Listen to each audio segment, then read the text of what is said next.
На переднем крае войны все, кто попадают в красную зону, в той или иной степени борются с коронавирусом. Но мало кто знает, что именно происходит за этими дверьми. Шапочка, бахилы, перчатки, парочка медицинских масок. На глаза защитные очки, костюмы из плотной ткани. Попадание инфекции практически невозможно. В таком снаряжении каждый день медики проводят в красной зоне по 8 часов. Занятость практически полная. Очень много тяжелых, крайне тяжелых пациентов. Тяжелым пациентам, у которых сильное сгущение крови, помимо антикоагулянтов, которые мы им даем по протоколу, мы применяем еще геодотерапию. В двухслойных перчатках чувствительность рук снижается. Костюм значительно сковывает движение. Выполнять даже самые простые манипуляции сложно, но медсестры справляются.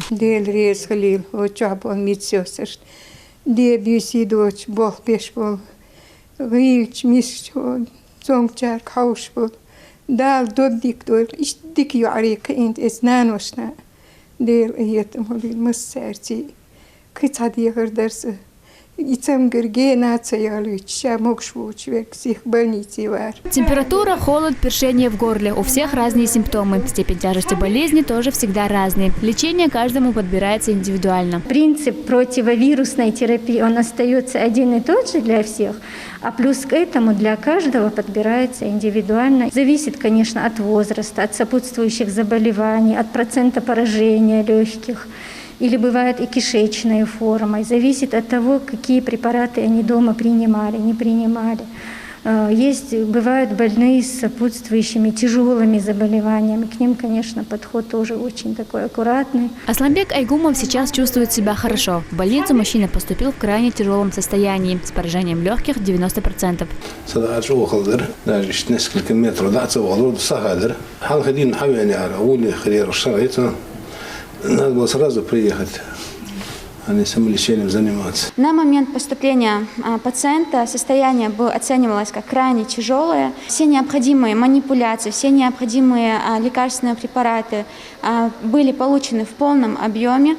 Также хотела отметить, что у этого пациента имеются сопутствующие заболевания. Это ишемическая болезнь сердца, гипертоническая болезнь и ожирение 3-й степени.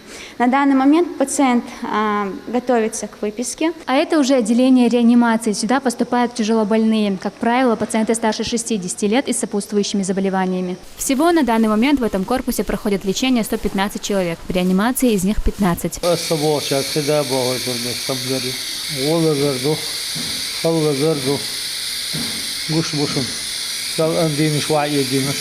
Участились случаи заболевания молодых женщин. По словам врачей, здесь требуется намного больше усилий, чем обычно. Идет борьба за 2 жизни. Случай с Залиной Инуркаевой можно назвать чудом. В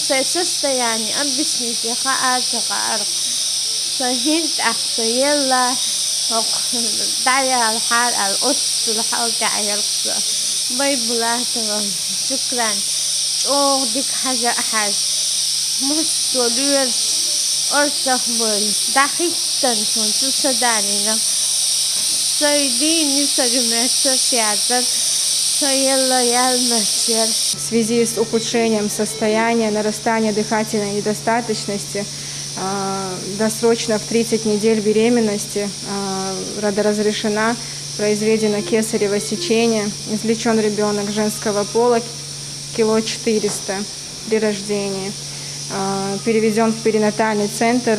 Нам докладывают, что сегодня уже в удовлетворительном состоянии ребенок из реанимации переводится в отделение патологии новорожденных. В каждом отделении своя закрепленная группа. 4 врача, столько же медсестер и несколько санитарок. При большом потоке больных число медработников увеличивается. Так как рядом с ними нет их родственников, этих родственников заменяем мы сами врачи.